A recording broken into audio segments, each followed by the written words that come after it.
तुकोबारायांच्यासाठी नाथ महाराज काय आहेत? जीवीच्या जीवना एका जनार्दना. तुकोबाराय सांगतात माझ्या जीवाचा जीव कोण आहे? एकनाथ महाराज आहेत.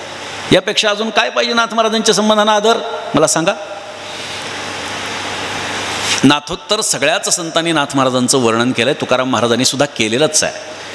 किंबहुना तुकाराम महाराजांचे सत्शिष्य असणारे प्रत्यक्ष अनुग्रह तुकोबारायांचा ज्यांना प्राप्त झाला आहे, वैकुंठ गमन झाल्यानंतर त्या निळोबारायांनी नाथ महाराजांच्या समाधीचे अभंग रचलेले आहेत. आजही असे अनेक अभंग आहेत की जे आमच्या परंपरेमध्ये म्हणले जातात. त्या सगळ्या अभंगांचा परामर्श घ्या. नाथ महाराजांचं चरित्रच एक प्रकारे त्यांनी सांगितलेलं आहे. परमार्थ सुरू झाला. गोकुळाष्टमीचा उत्सव नाथ महाराजांनी सुरू केला आणि गृहस्थाश्रमामध्ये प्रवेश केल्यानंतर जनार्दन स्वामी इसवी सन 1575 साली नाथ महाराजांच्याकडे कृष्ण जन्माष्टमी साजरी करण्यासाठी आले. नाथ महाराजांचा गृहस्थाश्रम नुकताच सुरू झालेला होता. कीर्तन उभं राहिलं नाथ महाराजांचं. आता नाथ महाराज हे दोन प्रकारे कीर्तन करत होते बरं का. एक वारकरी कीर्तनही आणि दुसरं नारदीय कीर्तनही. आमच्या परंपरेमध्ये आजसुद्धा दोन्ही कीर्तन आहेत. वारकरी कीर्तनही आमच्या परंपरेत तै साक्षीदार आहेत. मंदिरामध्ये 2 कीर्तनं होतात. समाधी सोहळ्याची 2 कीर्तनं होतात. एक वारकरी कीर्तन, एक हरिदासी कीर्तन. आपण अनेक वर्ष येत आहात आणि प्रत्यक्षदर्शी आहात. गाभाऱ्यामध्ये तिथे 2 तास षष्ठीच्या दिवशी आपल्याला बसायला मिळते. खरं तर आपलं सर्वांचं भाग्य. त्या दिवशी लोकांना 1-1 सेकंद नाथ महाराजांच्या दर्शनाला मिळत नाही आणि आपल्याला 2-2 तास मिळतात. नाथ महाराजांनी तिथे गेल्याच्या नंतर घरामध्ये कीर्तन सुरू झालं. नाथ महाराजांच्या वाड्यामध्ये टाळकरी असे उभे, तिन्ही दिशेला नाथ महाराजांचं कीर्तन सुरू झालं. जनार्दन स्वामींची विशेष आसनाची व्यवस्था केलेली होती आणि स्वामींचं लक्ष नाथ महाराजांच्या बरोबर नाथ महाराजांच्या एका टाळकऱ्याकडं सारखं चाललं. अत्यंत सुंदर पद्धतीनं ध्रुपद गाऊ लागायचा, पाठीमागे गाऊ लागायचा. स्वामींनी विचार केला, हा कोण आहे बरं, किती सुंदर गातोय, किती चांगला आहे, देखणाही आहे. कीर्तन झाल्यानंतर चौकशी केली त्याची आणि त्यांनी सांगितलं, माझं नाव विठ्ठल आहे म्हणले. कुठला आहेस? माहिती नाही म्हणले. आईबाप कुठे आहेत? माहिती नाही. जनार्दन स्वामींच्या लक्षात आलं की हा फक्त नावाचा विठ्ठल नाही, तर भगवान महाविष्णू विठ्ठल हे नाम धारण करून नाथ महाराजांच्या कीर्तनात सेवा करण्यासाठी आलेला आहे. 12 वर्ष विठ्ठल रूपामध्ये भगवंतानं नाथ महाराजांच्याकडे सेवा केली. कीर्तनामध्ये टाळ घेऊन उभा राहिला. स्वामी गेले. वर्णन असं आहे, देवगिरी किल्ल्यावरती गेल्यानंतर ते अंतर्धान पावले. कधी? फाल्गुन वद्य षष्ठीच्या दिवशी. आता मार्गशीर्ष एकादशीला दौलताबादची वारी असते. त्याचं कारण असं आहे, निवृत्तीनाथ महाराजांचा जसा समाधी सोहळा ज्येष्ठात आहे, पण तो आता पौषात केला जातो. कशामुळे केला जातो? कारण त्यावेळी सगळी मंडळी जी आहेत ती पंढरीच्या वाटेवरती असतात आणि मग एवढ्या मोठ्या महात्म्याचा समाधी सोहळा होत नाही. म्हणून आपल्या पूर्वसुरींनी काय ठरवलं की या वारीला आपण निवृत्तीनाथ महाराजांची वारी जाहीर करावी आणि तेव्हापासून सुरुवात झाली. तसं जनार्दन स्वामींचा समाधी सोहळा हा फाल्गुन वद्य षष्ठीलाच, जो की समाधी सोहळा एकनाथ महाराजांचा पैठणला भरतो. लाखो लोक त्या ठिकाणी जमतात. पंढरपुरानंतर दुसऱ्या संख्यात्मक दृष्टीनं विचार केला तर वारी कुठे वारकरी संप्रदायाची भरत असेल तर ती पैठणला भरते. 7 ते 8 लाख समाज हा पैठणला जमतो. आषाढी एकादशीनंतर पैठण हे नाथ महाराजांचं असं स्थान आहे की वारकरी मोठ्या संख्येनं तिथे उपस्थित राहतो. मग यावेळी जनार्दन स्वामींची वारी होऊ शकत नाही म्हणून आमच्या पूर्वजांनी मार्गशीर्ष महिन्यामध्ये जाहीर केलं की स्वामींची वारी होणार. पण निजधाम गमन कधी? फाल्गुन वद्य षष्ठीला. वर्णन असं आहे की किल्ल्यावरती गेले आणि तिथनं ते अंतर्धान पावले, असं वर्णन आहे. बरं, पुढे झालं असं, पुढचे 12 वर्ष नाथ महाराजांच्या जीवनामध्ये भगवंत सेवेला आला आणि भगवंताने सेवा काय केली तर केशव हे नाम धारण केलं आणि देवपूजेत मदत करायला सुरुवात केली. निळोबारायांचा एक अभंग आहे. द्वारकेची मूर्ती एकनाथा घरी पाणी वाहे हरी कावडीने श्रीखंड्या चंदन उगाळून करी वस्त्रगंगा तिरी धुत असे सेवेसी तत्पर उभा ठाई ठाई देव पूजे समयी तिष्ठत असे निळा म्हणे देव रावे ज्याचे घरी दत्त चोपदारी करीत असे. हा अधिकार नाथ महाराजांचा आहे. केशव नाम धारण करून सहाणेवरती चंदन उगाळून द्यायचं. गंमत बघा, चंदन उगाळून देणारा कोण? महाविष्णू. उगाळून कोणाला देतोय? महाविष्णूला. कोणाला लावायला? पांडुरंगाला. म्हणजे कोणाला? महाविष्णूला. अंगद महाराज महाविष्णू चंदन उगाळून महाविष्णूला देतोय, महाविष्णूला लावण्यासाठी. आता कैसे मी पूजू देवा माझी मजसे होतसे सेवा. कशी काय मी सेवा पूजा करू? नाथ महाराज म्हणतात माझीच पूजा माझी केल्यासारखी आहे. चंदन उगाळणारा मीच, उगाळून घेणारा मीच, लावणारा मीच आणि लावून घेणारा मीच. अशा पद्धतीनं भगवंतानं नाथ महाराजांच्याकडे सेवा करावी. त्याचे पुढचे 12 वर्ष श्रीखंड्या हे नामधारण करून रांजणामध्ये पाणी भरण्याची सेवा केली. 12 वर्ष. आपण पैठणला येता, भोईट्यांना आपण दरवर्षी वारीला येता. नाथ महाराजांचं रांजण आहे. 21 फूट खोल आणि अर्धा खणभर मोठा दगडी बांधकाम आहे, जमिनीत खोल. त्या रांजणामध्ये पाणी भरण्याची सेवा ही भगवंतानं 12 वर्ष केली. आजही बीजेच्या दिवशी त्या रांजणाची पूजा होत असते. षष्ठीच्या 4 दिवस आधी नाथ महाराजांची सेवा भगवंतानं केली. द्वारकेमध्ये एक भक्त त्यांचा धावा करत होता भगवंताच्या दर्शनाचा, आणि आकाशवाणी झाली की मी पैठणला एकनाथ महाराजांच्याकडे श्रीखंड्या म्हणून राबतोय. मदन राय असं त्या महात्म्याचं नाव. आला परमात्मा कावड घेऊन नदीला निघाले होते. त्यांनाच विचारलं नाथ महाराजांचा वाडा कुठे आहे? हा काय म्हणले? भगवंताच्या लक्षात आलं आपली सेवा आता संपण्याची वेळ आलेली आहे. आतमध्ये गेला आणि नाथ महाराजांना सांगू लागला, महाराज तुमच्याकडे कोणी श्रीखंड्या आहे का? हो. तो दुसरा तिसरा कोणी नाही, प्रत्यक्ष परमात्मा आहे. नाथ महाराज म्हणले हो का? अरे बापरे, खूप पाप घडलं. आता नाथ महाराजांना माहीत नसेल का? परमात्मा आपल्याकडे राबतो हे नाथ महाराजांना माहीत नसेल का? एकनाथ महाराज हे स्वतः महाविष्णू आहेत आणि महाविष्णूला माहीत नसेल की महाविष्णू माझ्याकडे राबतोय? मग प्रश्न असा आहे की जर माहिती होतं तर का राबू दिलं? पहिला प्रश्न, एकनाथ महाराजांना माहिती होतं का की देव आपल्याकडे राबतोय? तर उत्तर आहे हो, माहिती होतं. दुसरा प्रश्न, जर माहिती होतं तर राबू का दिलं?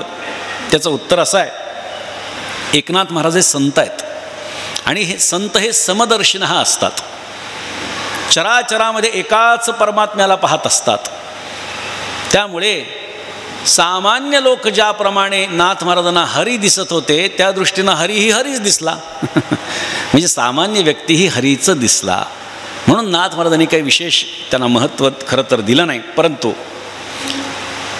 त्याची संवेदना बघून म्हणले माझ्याकडनं फार मोठं पाप घडलं, देवाला मी राबवलं.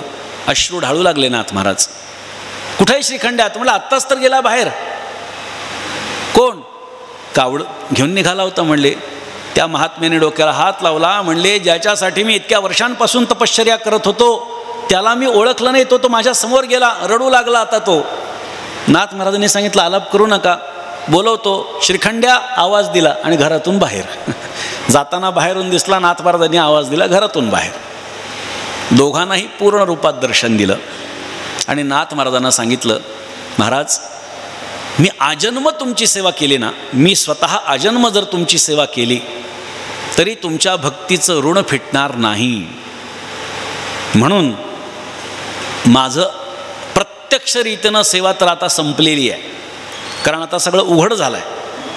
पण जोपर्यंत मी आहे तोपर्यंत मी तुमच्याकडे सेवा करत राहणार. कशी?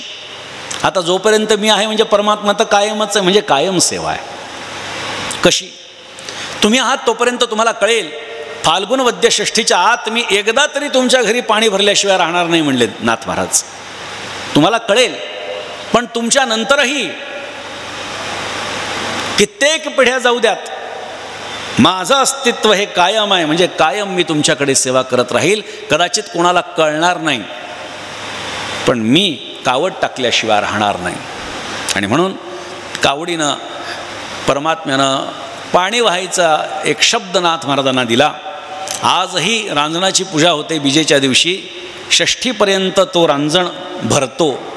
कारण आमच्या पूर्वजांनी मेख अशी मारलेली आहे, एकतर परमात्म्याची कावड घागर जोपर्यंत रांजणात येत नाही तोपर्यंत रांजण भरत नाही, आणि जोपर्यंत रांजण भरत नाही तोपर्यंत आम्ही एकनाथ षष्ठीचा उत्सव सुरू करत नाहीत. याला ज्ञानबाची मेख म्हणतात बरं का. म्हणजे तुला जर का तुझ्या भक्ताचा उत्सव करून घ्यायचा असेल, त्यांना जो शब्द दिलाय तो पाळ, ये पाणी टाक रांजणामध्ये. परमात्म्याची आजही कावड येते. ती कावड जेव्हा येते तेव्हा रांजण भरतो. ज्याच्या हातानं रांजण भरतो त्याची श्रीखंड्या म्हणून पूजा करण्यात येते. ती व्यक्ती आपल्या संपर्कातली असती, पण त्यांच्या हातानं भरेल हे त्यांनाही माहिती नसतं. जाण्याच्या आधी आईसाहेब आल्या गिरिजाबाई आणि सांगू लागल्या, श्रीखंड्या कुठं चाललास? माझं काम झालं आईसाहेब. आईसाहेबांनी सांगितलं, अरे तुझं लग्न लावायचं होतं म्हणे बाबा. भगवंतानं सांगितलं, आईसाहेब आधी 16,108 येतो, अजून कुठं देता म्हणले 9वी. मग पण आमची इच्छा अपूर्ण राहील. भगवंतानं सांगितलं, एकनाथ महाराजांनी माझ्या विवाहाचं वर्णन जरी केलं ना तर माझं लग्न लावल्याचं समाधान तुम्हाला आणि त्यांना दोघांनाही प्राप्त होणार आहे. आणि म्हणून नाथ महाराजांनी रुक्मिणी स्वयंवर ग्रंथ लिहिला. त्या रुक्मिणी स्वयंवराचं वैशिष्ट्य असं आहे, आजही जो उपवर मुलगा किंवा मुलगी आहे की जिचा विवाह जमत नाही, ज्याचा विवाह जमत नाही किंवा स्थळ येतात पण अनुरूप येत नाहीत, त्यांनी श्रद्धेनं जर का रुक्मिणी स्वयंवराचं अनुष्ठानपूर्वक पारायण केलं तर अनुरूप जोडीदार मिळतो, असा हजारो लोकांचा अनुभव आहे. रुक्मिणी स्वयंवर शेकडो लोकांनी लिहिलं आहे, पण एकनाथ महाराजांच्या रुक्मिणी स्वयंवराला जो अधिकृतपणा प्राप्त झालेला आहे तो इतर कोणत्याही रुक्मिणी स्वयंवराला झालेला नाही. म्हणून भगवान गुप्त झाले. ज्या खांबामध्ये भगवान श्रीकृष्ण गुप्त झाले तो उद्धव खांब अजूनही पैठणला नाथ महाराजांच्या वाड्यात आहे. ज्या खांबाला टेकून एकनाथ महाराज प्रवचन करत होते तो पुराण खांब आजही नाथ महाराजांच्या वाड्यात आहे. ज्या विजयी पांडुरंगाची उपासना नाथ महाराज करत होते तो विजयी पांडुरंग त्या ठिकाणी आहे. ज्या पादुका पंढरपूरला जातात आषाढी एकादशीला, त्या पादुका त्या देवघरामध्ये आजही उपलब्ध आहेत. चरित्र खूप भाग राहिला आहे, पण तो ग्रंथाच्या पुढच्या 2 दिवसामध्ये आपण त्याचं चिंतन करणार आहोत. अगदी 10 मिनिटामध्ये आपल्याला सेवा संपवायची आहे. ज्या विजयी पांडुरंगाचा मी आत्ता उल्लेख केला त्या विजयी पांडुरंगाची स्थापना ही कर्नाटकात होणार होती. काही लोक गडबड करतात, संभ्रम निर्माण करतात.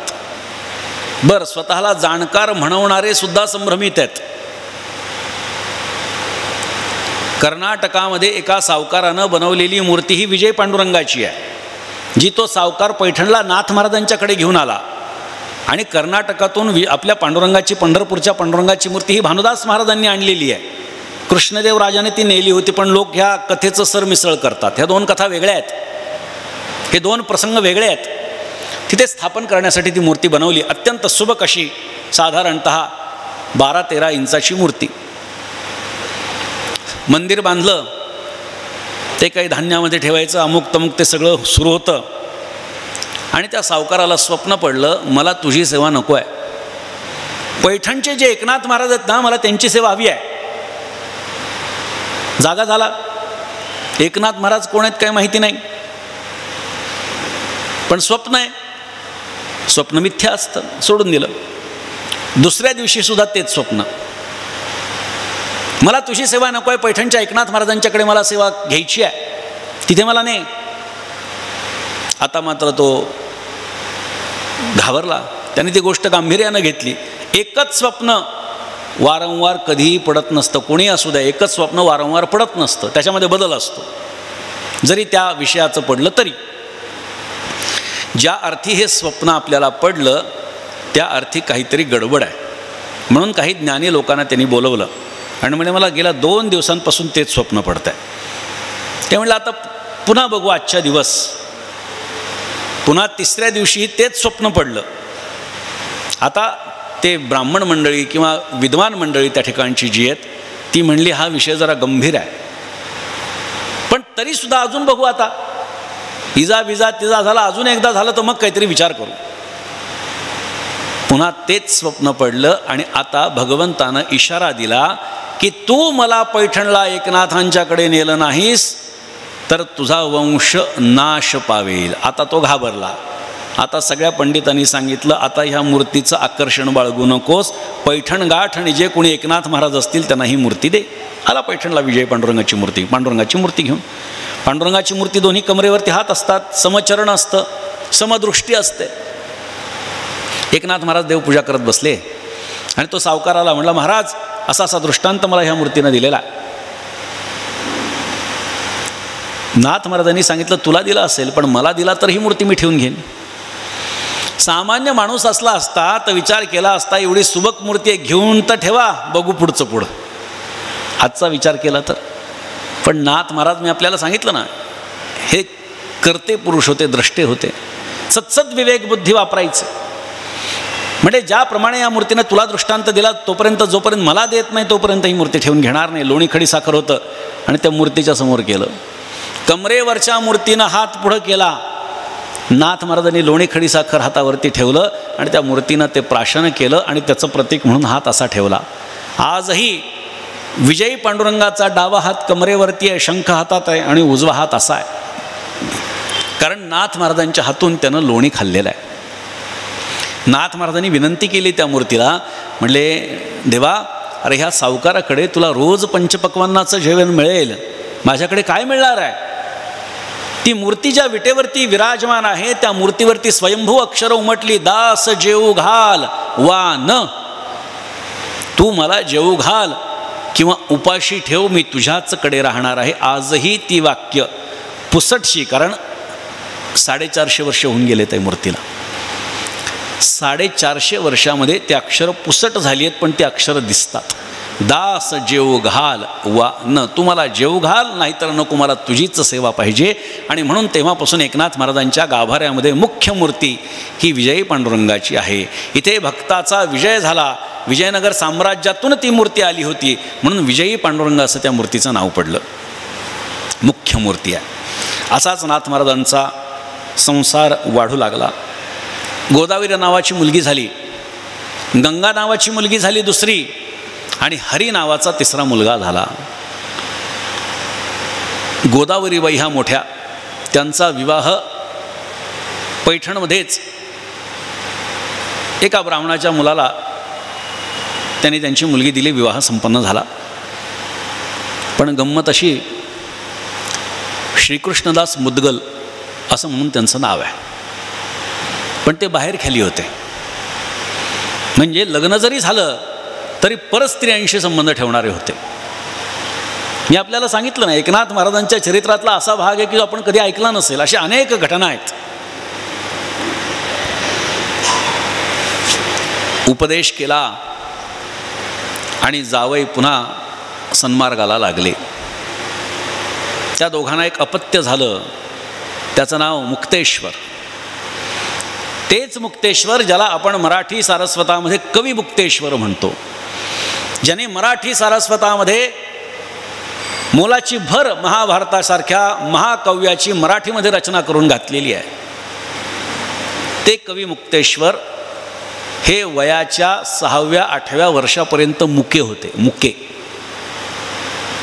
नाथ महाराजांच्याकडे लोक यायचे. नाथ महाराजांनी कृपादृष्टीनं बघितलं, त्या गर्भाची जर अशी अवस्था झाली तर प्रत्यक्ष ज्यांचा संबंध आहे त्यांचे काय वाईट अवस्था होणार आहे. गोदावरीबाई म्हणू लागल्या, तुम्ही सगळ्या जगाचं कल्याण करता पण स्वतःच्या नातवाकडे लक्ष नाही तुमचं. काय झालं बाई? अहो 6 वर्ष झाले, 8 वर्ष झाले, अजून तो बोलत नाहीये, मुकाय. काहीतरी चमत्कार दाखवा, बोलायला लावा.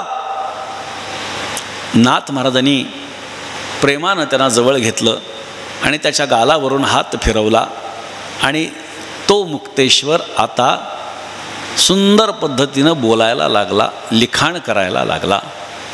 संतांची हस्तकृपा झाली. परिणाम काय झाला? मुकाही बोलायला लागला. बरं. दुसरी मुलगी कर्नाटकात दिलेली, डब्बळ प्रांतात. तिथे तिला एक मुलगी झाली, तिचं नाव लक्ष्मी. आणि त्या लक्ष्मीला एक मुलगा झाला शिवरामपंत म्हणून. कर्नाटकामध्ये अत्यंत मोठ्या प्रमाणामध्ये त्यांचं वाङ्मय गायलं जातं. आपल्याकडे ज्याप्रमाणे सगळ्या संतांचं वाङ्मय गायलं जातं अभंगवृत्तातलं, तशा पद्धतीनं त्या शिवरामपंतांचं वाङ्मय तिथे कर्नाटकात गायलं जातं. अशा पद्धतीनं त्यांचं ऐश्वर्य पारमार्थिक त्यांनी जपलं. ते सुद्धा एकनाथ महाराजांना गुरु मानायचे. मुक्तेश्वरांचे वडील जे आहेत ते त्यांचे गुरु, आणि त्यांच्या वडिलांचे गुरु म्हणजे एकनाथ महाराज. म्हणजे एकनाथ महाराज हे मुक्तेश्वरांचे परमगुरू आहेत. आणि त्यांनी त्यांच्या ग्रंथामध्ये लिखाणसुद्धा करून ठेवलेलं आहे. ते दत्तोपासक होते, परंतु एकनाथ महाराजांच्याच शिष्य परंपरेतले होते. तिसरा मुलगा जो झाला तो हरी, प्रचंड विद्वान आणि पांडित्य त्यांच्या ठिकाणी असल्यामुळे त्यांना हरिपंडित असं नामाभिधान प्राप्त झालं. मग पंडित असल्यामुळे होतं असं की काही मंडळींना जर का इतरांपेक्षा थोडंसं जास्त ज्ञान असेल तर त्या ज्ञानाचा त्यांना अहंकार होत असतो. ज्ञानोबारायांचं फार सुंदर वचन आहे, नवल अहंकाराची गोठी, विशेषे न लगे अज्ञानाचे पाठी, सज्ञानाचे झोंबे कंठी नाना संकटे नाचवी. अज्ञ जो आहे त्याला हा अहंकार कधीही मागे लागत नाही, तर जो स्वतःला ज्ञानी समजतो तोच जास्त अहंकार धारण करून असतो. पांडित्य प्राप्त होतं म्हणून त्यांना असं वाटू लागलं आपण आपल्या वडिलांपेक्षा श्रेष्ठ आहेत. मग वडिलांच्या काही गोष्टी आवडेनाशा झाल्या, कारण काशीमध्ये अध्ययन झालेलं, काशीतून मोठं पांडित्य प्राप्त करून आलेले, आणि आपले वडील काय करतायत, सामान्य लोकांना संस्कृतातलं ज्ञान मराठीमध्ये सांगतायत. वाईट वाटलं. परान्न सेवन करतायत, वाईट वाटलं. काय करायचं, सांगितलं तुम्ही जर काही बंद केलं नाही तर मी काशीला पुन्हा निघून जाईन. नाथ महाराज म्हटले अरे कसं बंद करू बाळा, नाही ऐकत ना. काशीला निघून गेले. त्या हरिपंडितांना 3 मुलं झाली. पहिला प्रल्हाद, दुसरा मेघश्याम आणि तिसरा राघोबा. प्रल्हादांची शाखा जी आहे ती 5 पिढ्यांनंतर संपली. राघोबांची शाखा जी आहे ती 10 पिढ्यांनंतर संपली. आज जे कुलोत्पन्न वंशज म्हणून आहोत आम्ही सर्व, हे केवळ आणि केवळ मेघश्याम महाराजांचे वंशज आहोत, की ज्यांच्या अंगामध्ये एकनाथ महाराजांचं रक्त आहे. ते मधल्या मुलाचे सगळे वंशज आहोत. बाकीचे दोन्हीही कुळं खुंटली. त्यांना पुत्ररत्न प्राप्त झाला नाही, त्यांच्या घरात पुत्र वाढला नाही, जन्माला आला नाही, किंवा जन्माला आला पण वाढला नाही, आणि खुंटल्या त्या शाखा. आज या 2 शाखा उपलब्ध आहेत. एक शाखा उपलब्ध आहे आणि ती म्हणजे मेघश्याम महाराजांची. या 2 शाखा संपल्या. हरिपंडित महाराजांना एक वय झाल्याच्या नंतर आईसाहेबांनी सांगितलं, म्हणले आता हरीला आपण बोलवलं पाहिजे, आपलं वय होत आलं आहे. परंतु असा विचार केला की कसं काय त्याचं ऐकायचं. त्याचं म्हणणं आहे की संस्कृतातलं ज्ञान मराठीत द्यायचं नाही, परान्न खायचं नाही. गिरिजाबाईंनी सांगितलं जाऊ द्या, आपलं लेकरू आहे पोटचं, आपल्या पुढचं भविष्य काळ आहे. काय त्यांचं बोलणं झालं असेल, आणि एकनाथ महाराज गेले बोलवायला. हरिपंडितांनी अपमान केला नाही वडिलांचा. शेवटी संस्कार आहेत. एकनाथ महाराजांच्या पोटचं लेकरू आहे म्हणल्यानंतर संस्कार आहेत. वडिलांना नमस्कार केला. म्हणले बाबा तुम्ही आलात, खूप छान वाटलं. कसं काय येणं झालं. नाथ महाराजांनी सांगितलं पैठणला यायला पाहिजे बाळा तुला. कशासाठी, आपली परंपरा चालवली पाहिजे. कशाची परंपरा, संस्कृतातलं ज्ञान मराठीमध्ये द्यायचं ही परंपरा, दुसऱ्यांकडे जायचं आणि जेवायचं ही परंपरा मला मान्य नाही बाबा. नाथ महाराजांनी सांगितलं तुझी जशी इच्छा आहे तसं तू कर, पण पैठणला चल. आपल्या मुलाबाळांसह हरिपंडित महाराज आले. आल्याच्या नंतर नियम कडक. आता संस्कृतातलं ज्ञान मराठीत द्यायचं नाही. नाथ महाराजांनी सांगितलं मी तर मराठीत देणार बाबा, नाही तर मला काही शक्य नाही. तू एवढा विद्वान आहे, तूच प्रवचन करत जा रोज. हरिपंडितांचं प्रवचन सुरू झालं. संस्कृतातलं तत्त्वज्ञान संस्कृतामध्ये मराठी लोकांना सांगू लागले. लोकांच्या डोक्यावरून चाललं, काय बोलतायत काय नाही. बरं तत्त्वज्ञान तर पक्कच, घटापटाचं तत्त्वज्ञान सगळं व्यवस्थित, काही तत्त्वज्ञान बाहेरचं सांगत नाहीत, पण संस्कृतात सांगतात. उपयोग काय? हळूहळू संख्या कमी होऊ लागली. लोक म्हणू लागले, महाराज जरा, कोणी नाथ महाराजांनी विचारलं, का हो तुम्ही आज प्रवचन नाही रे, थोडंसं काम आहे, असं काही कारणं सांगून कमी संख्या होऊ लागली. हरिपंडितांच्या लक्षात आलं की आपल्या प्रवचनात, आपल्या वडिलांच्या प्रवचनाला मंदिर पुरत नव्हतं आणि आपण सुरू केले तर हळूहळू गळती लागली. पण तरीसुद्धा सूक्ष्म अहंकार शिल्लक होता. काही अहंकार तर गळाला, पण सूक्ष्म अहंकार शिल्लक होता. एक स्त्री आली आणि त्या स्त्रीनं सांगितलं, वृद्ध अवस्थेतली स्त्री, आणि सांगितलं, महाराज माझा पती हयात असताना मी एक संकल्प केला होता 1000 ब्राह्मण जेव घालण्याचा, पण माझ्याकडे आता पैसा नाही आहे. एका गावातल्या माणसाला विचारलं, त्यांनी सांगितलं, अहो एकनाथ महाराजांना जीव घातलं म्हणजे 1000 ब्राह्मणाला जीव घातल्यासारखं आहे. नाथ महाराजांचा एक फार सुंदर अभंग आहे, गावंढे सहस्त्र ब्राह्मण तृप्त केलिया भोजन, पुण्यक्षेत्रीचा एक जाण पाहता सुकृत तितुकेची जोडे. खेड्यातले 1000 ब्राह्मण जेव घातल्यानंतर तीर्थक्षेत्रातल्या एका ब्राह्मणाला जेव घातल्याचं पुण्य आहे.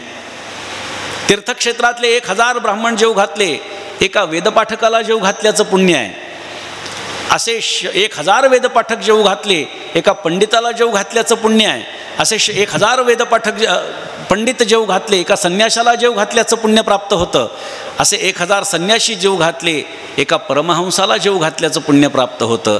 असे 1000 परमहंस जेव घातले तर एका ब्रह्मवेत्याला जेव घातल्याचं पुण्य प्राप्त होतं. नाथ महाराज म्हणतात, एक ब्रह्मवेत्ता जेवला तर हरी आणि हर दोघंही तृप्त होतात. बरं का, लक्षात घ्या, एक ब्रह्मवेत्ता जेवला, हरी आणि हर दोघंही तृप्त होतात.